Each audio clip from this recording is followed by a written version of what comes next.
Hey guys, in this video, I will show you how to create a Jira Scrum project. First, go ahead and log into your account. Once in, on the left panel, go to the project section and click on the plus sign button to create a new one. Now, go to software development on the left panel. Here, just go ahead and select on Scrum. Then, use the template. Now just choose on between team managed project or a company managed one. Just go ahead and select one that works best for you.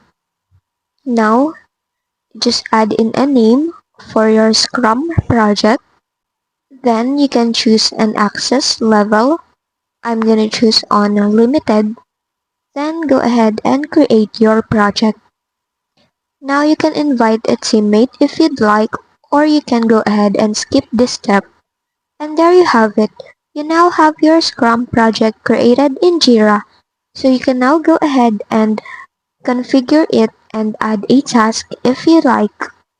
So now you can create a new issue. And there you have it. You can now use your Scrum project in Jira. Thanks for watching. If this video helped you, don't forget to like, subscribe, and hit the bell icon for more tutorials.